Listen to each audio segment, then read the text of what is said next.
président man li ma jàll man vision laa gis. président tey. wan nañu valeur wan nañu ay ambition pour le pays. maanaam wan nañu ay valeur am. comme ni ma la wax. président wax nañu ma baamtuwaat ko. nee na ku lucide la. nee na ku am sérénité la. nee na ku am humilité la te nee na il veut servir. humble. waaw mooy humilité bi. humilité bi waaw. bon loolu defe naa expose déclaration de valeur la. tey Sénégalais yi man en tout cas tey laa découvrir mon président. léegi nag ci ambition dafa wax ni maanaam dañ koy caractériser maanaam apaisement foofu te sans ça rien ne peut faire démb dama doon xool journal bi Cheikh Anta créé woon mooy taxaw. 1977. tiré à 10 000 exemplaires. Cheikh 43 pages. Clandestin en plus. 43 pages. 43 pages et ce qui se vendait à 200 francs CFA. ma yaakaar ni tey presse bi ak li président wax tey il faut que comme ni ko DG waxee ñu réorienter. parce que débat yi Cheikh Anta doon wax ba léegi man yaakaar naa ni fa lañ des. des débats de bas étage président dafa wax ni nee na benn moom bëggul vengeance maanaam loolu nee na moom te mën na koo def mais nekkul ci xelam. nee na li ma ci fii foofu noonu li mu bëgg nee na dire le droit pour le peuple. le droit est rendu au nom du peuple. nee na c'est une affaire du peuple c'est son mot. loolu tellement daf ma marqué nee na c'est une affaire du peuple. te loolu li mu ci teg dafa am solo parce que nee na day ouvrir le conseil supérieur de la magistrature même au numéro de la dernière élection. oui pas que une affaire de magistrat. te loolu yaakaar naa ni dina bokk ci liy dalal xelu nit ñi. président waxta tamit ni assemblée ak PM bi ñu amee blocage nee na mi ñu wax ni le président est la clé de voûte des institutions moo woo PM ni ko teggil sa tànk. te loolu ñi doon wax lépp ni maanaam président du kii mi ngi liggéey ci suuf ci loolu. Mais il a dit même mieux. Parce que quand il dit qu'il a convoqué, qu'il a demandé, qu'il a rencontré le président de l'Assemblée. Tout à fait, il a dit. Débat d'orientation budgétaire, c'est encadré. C'est encadré. Loi organique. Oui, loi organique encadrée. Or, la déclaration de politique générale n'est pas encadrée. Parce que l'union de 3 mois, parce que Abdoul Mbaye a fait 5 mois après. Il y a d'autres qui ont fait. Donc, la vérité, c'est pas encadré. Mais yo, le plus grave, Assemblée nationale. Comme tu le dis, mais remarque, c'est l'institution qui légifère, mais qui est hors la loi. Oui, hors la loi. Parce que vous voulez convoquer un premier ministre, alors que le règlement intérieur de l'Assemblée nationale ne le dit pas. Mais je pense que depuis 2021, tu fonctionnes avec un faux règlement intérieur. C'est simple. C'est simple. Il y a légiférer à une loi. Il faut voter à une loi. Nous avons défaral ce règlement intérieur, mais nous avons et puis, tu es conscient que parce que vous et c'est pas la première fois. Mamadou Lamine Diallo l'avait dit. Doudou Wade l'avait dit. Yagna. Nous t'en savons. Mais tey nous n'allons défaire un règlement intérieur. Mais Koulobi, maintenant yom. Vous n'êtes qu'un qui n'a pas fait de déclaration politique générale. Moi, je me woutel, me wout lay. Légui yow te lay bi xamna na du lay parce que lu am la. Légui yow li gëna yomb kay pour vérifier ndax mom ñëmé na def déclaration politique générale ou pas moy te yomb na. Défaral sa règlement intérieur. Conformer nako légui défar na règlement intérieur yow lay xaar. C'est aussi simple. C'est pas compliqué. Et surtout, c'est une institution. Moi, ce qui me choqué, c'est l'institution qui légifère. Et c'est trop la loi. Quand on me dit que le Premier ministre doit respecter la Constitution, oui, mais à l'Assemblée nationale, l'institution qui légifère, elle ne doit pas respecter, même si le règlement intérieur n'est pas dans la Constitution, mais c'est une institution qui doit être conforme.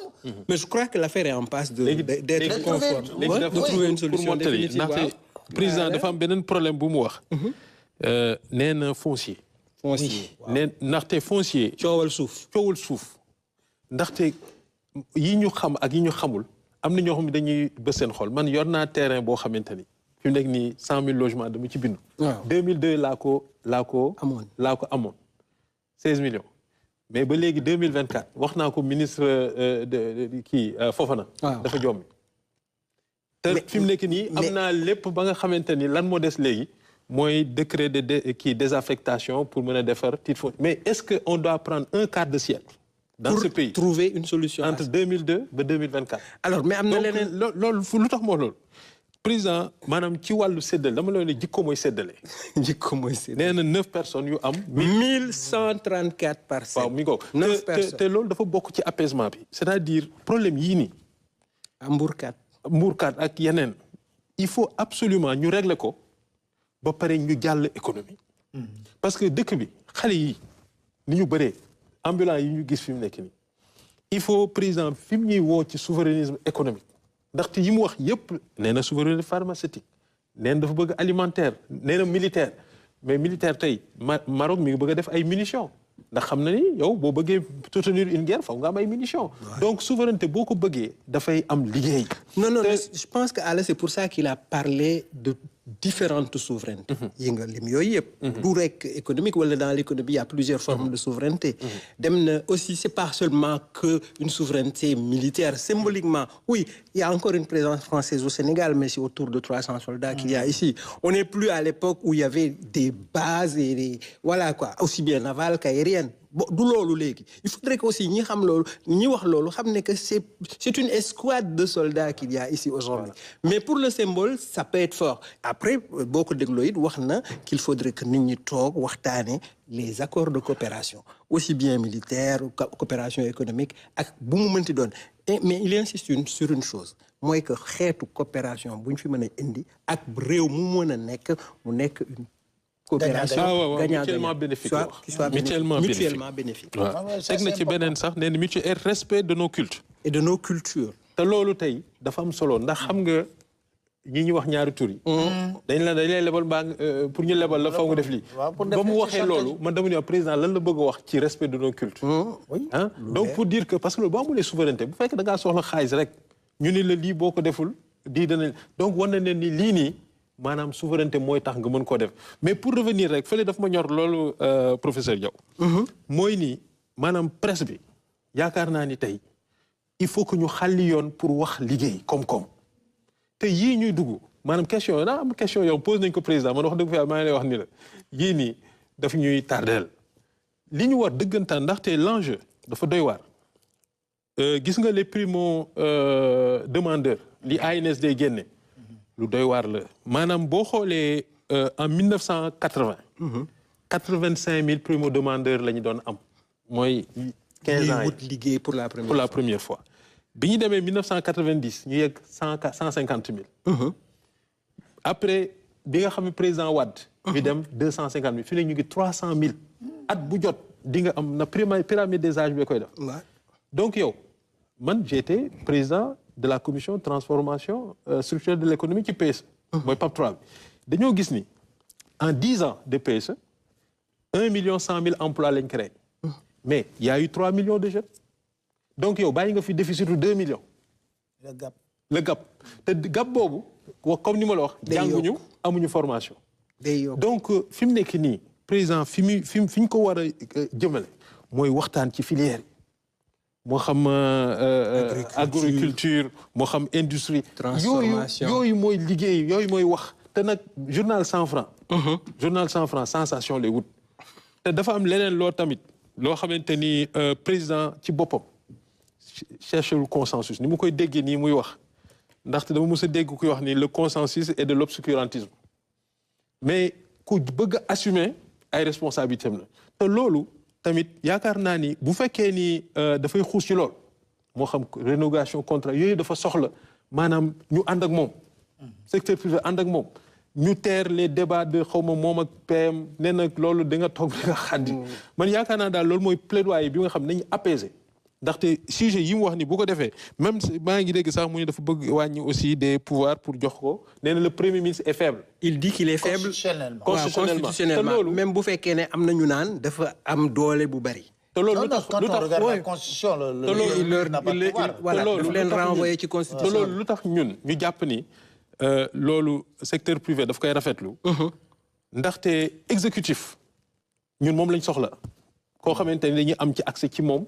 muy arbitré te loolu mënoo dem ci président il faut ñu am un premier ministre fort boo xamante ni ñun mën nañoo dem ci benn ministre gis ni kii daal day tappale ñu ne ko premier ministre lii nii d'accord ñu ci lii nii d'accord ñu ci ñu ni lii nii donc loolu premier ministre nga ko mën a defal mais pas un président de la république boo xamante ni moom mi ngi xool leen donc jàpp nañ ni loolu mu wax ni le premier ministre est faible dans la signal la boo xamante ni tamit ñun ñu ngi koy rafetlu te xam te jàpp ni il faut que léegi ñu gunge président maanaam secteur privé doon benn yaa ngi dégg société civile doon benn ñu xam ni fii ak 5 ans élection amu fi wala bu fekkee élection amee sax c'est pour renforcer li mais que ñu wut liggéey fexe ba nga xamante ne xale yi nga xam bombe à retardement la. yaa ngi dégg de ambulant yi parce que ambulant yi tey mën nañ leen wutal liggéey ndax ambulant du liggéey professeur. du liggéey ambulant du liggéy. ndaxte koo xamante ne yow amoo place amoo ninéa amoo dara. da ngay taxawaalu rek. Même si le concept est très ambigu parce qu'on a des ambulants qui sont sédentaires. Sédentaires, bon. C'est ce que je dis, hein. Parce que souvent, les gens disent ambulant et puis, mais bon, il n'est pas ambulant parce qu'ambulant n'est pas censé être fixe. Parce que gis nga DG. Professeur. Man dama bi ma jógee sama voyage Allemagne bii nii dafa am lu ma seetlu parce que bi ma mujjee woon Allemagne 2001 la woon. ma delluwaat fa 2024 muy 23 ans. nga gis fa lu soppeeku. maanaam li ma fa gis mu soppeeku. mooy c'est une population vieillissante. ah oui c'est liggéey lu bëri yoo xamante ni tey ca hôtel ba. maanaam ki nekk ci réception bi. et l'homme de chambre. ñëpp ak ci restaurant ba ñëpp ay étrangers lañu. parce que c'est pas des boulots que les Allemands veulent faire. te loolu boo ñëwee maintenant sur les métiers du bâtiment. mooy dawal engin. wala soudure wala mais sunu xale yi mën nañ ko. il faut juste te tey bu ñu jëloon tey. formation des jeunes.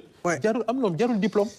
donc xale yi tey dinañ leen formation bi bu muy wax waxu emploi bu muy wax waxu emploi loolu la ci adéquation formation emploi. et puis l'orientation yaa ngi wax léegi ci filière yi là di la pourtant à la suite de la question de Migui.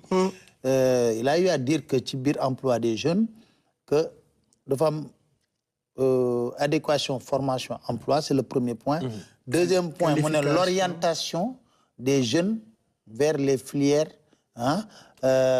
yi nga xam ne moom moo nekk des filières yu mën a joxe emploi yu mën a joxe emploi mu ne parce que li ñu remarqué mooy secteur tertiaire bi il est hypertrophié alors donc il faut les orienter si primaire secondaire pour ñu mën a jël benn volume dans le cadre du travail mais toujours que c'est assez cohérent dans ce qu'il dit. Et ce qui est cohérent aussi, et je crois qu'il est conforme à toute la démarche de Moufou Wane, moi, la rationalisation des dépenses publiques. Il a insisté là-dessus. Ça, je pense que c'est... Par exemple, sur les... Il en a parlé quand Boko Haram l'a dit sur les dissolutions promises par rapport aux institutions. Parce que ça, c'est des lois qu'il faut voter à l'Assemblée nationale. waaw loolu doo tëb rek def ko. est-ce qu'on a une majorité qualifiée boo xam ne bu ñu demee mën nañu permettre ñu voter ko c'est beneen question la. beneen mbir la. beneen question la moo tax il faut que les gens fassent très attention. ci li ñuy wax par exemple oui il avait promis ça. gis nga fonds politique lu ñu ci wax dafa na fekkuma fi fonds politique. dara maanaam fekku fi dërëm janvier février mars avril li ñu voté pour at. ci nee nañ ko phrase 4 mois dem na. dem na loolu nga mën a tirer comme conclusion mais loolu yëpp am na mais je crois que am na benn sérénité boo xam ne loolu moo ñuy indi tamit ci li mu wax ci wàllu impôt bi nit ñi war a fay. parce que moi je connais ce dossier xam nga lu tax remise gracieuse yi muy wax bañ ko bindee ñoom en tant que syndicat le débat maa ko organisé woon avec Elimane Pouye à l'époque qui dirigeait le syndicat sur la question des remises gracieuses. Parce que moi, je ne pouvais pas comprendre. Xam nga ñoom sax ñoo gënoon a maîtriser dossier bi. Mais moi, en tant que journaliste, je ne pouvais pas comprendre que ñu jox pouvoir un ministre. mu mën a tëju ci bureau toog ci coobare boppam ci dalu bakkanam mu ne baal naa ñi baal naa ñi baal naa ñi baal naa ñi. baalu ba ki diw. Moi, en posant le débat à l'époque dama ne woon mais est-ce que lii waruñu ko encadrer. même buy am. ñu xool quel mécanisme la ñu war a def pour encadrer ko mu am luy justifier ñu mën a baal une entreprise loolu parce que c'est facile parce que niche de corruption la bien sûr. Pourquoi niche de corruption la mais kan moo mën a justifier par exemple qu'un ministre bu la baal benn 3 milliards joxoo ko benn 1 milliard kenn mënu ko justifier donc comme kenn mënu ko justifier doo ko fekkee mais da ngay jéem a rafet njort mais balaa ñu koy def il faut que ñu xool tamit et ce qui était bizarre lu tax en réalité le syndicat des impôts à l'époque avait élevé la voix. Ils ont remarqué dañ ko jox ay sociétés yoo xam ne dara mënu ko justifier. C'est là. Oui, clairement. dara mënu ko woon justifier maanaam ñu jox ko ay sociétés yu doon exploiter je crois à l'époque de l'or. Kédougou nga xam ne ils ont les moyens de payer. ñu ne qu'est-ce qui peut justifier ces remises gracieuses là. Parce que lors du débat, il y avait Eliman Pouy qui était venu à l'époque. Et DG dépenses fiscales, 900 milliards. Là. Oui, il dit que ANSD chaque jour mu génne na 214 milliards la ñuy perte. Voilà. Mu ne ñun en interne, nous savons que c'est plus. C'est ça. Alors que yow ñoom xam nañ ne c'est plus. Xam nañ ne ñu war a fay duñu fay. Kumba am ndey ak kumba amul ndey moo fi am. Mais loolu je pense que li ñu gën a remarqué sax mooy c'est les entreprises yu ëpp doole. ñoom ñooy def ñoo am pouvoir de négociation ak ñoo am ay accointance ak yenn mbir yi. Mais ay PME PMI yi dañ leen di dóor ay impôts ba pare dette intérieure bi sonal leen. ba telle sorte que daf leen di plombé. Léegi entreprise yi nga xam ne am nañu doole. état ba ñuy départ sax maanaam état bi dal à travers l'APIX defal na leen ay exonération yu bëree bëri. ah ñuy indi ay matériel na dañuy dimbale dafa leen ay exonération mais il arrive un moment où que wax fa dëgg neex yàlla aussi su nekkee nañu niche yu ñu am fii après mën nañ ko jël force ñooñu ñu fay parce que impôt yu ñuy dagg des fois ci travailleur évoqué na ko que le président duñ ko reverse da ngay ñëw yow nga dagg ay impôt ci ay travailleurs mais bu la ko état bi baale la logique voudrait que nga rétrocéder ko travailleurs yi mais tu le fais pas nga def ko dugal ko sa caisse. mais nee na bañ a reverser sax c'est un détournement de deniers publics. L'État n'a pas porté plainte. nee na et que l'État peut porter plainte. mais teg na ci nee na que ba léegi jusqu'à maintenant dégguloo ñu jàpp kenn wala kenn. l'État fait preuve de pédagogie et d'indulgence baal xaar mais c'est donner un peu de temps aux gens pour qu'ils soient en règle. Parce que impôt bi nee na ñëpp la war. en fonction. mais Omar. oui. man su ma nekkoon état bi. comme coow li dafa bari ci impôt bi. ñu xool yenn société lañ redressé. parce que ça aussi c'est important. ñuy coow. waaw ñuy coow ñu xam yenn société lañu redressé. waaw xam nga boo ko xamee rek. parce que tamit DGID day communiquer. kon war nañu mën a xam yenn société lañu redressé.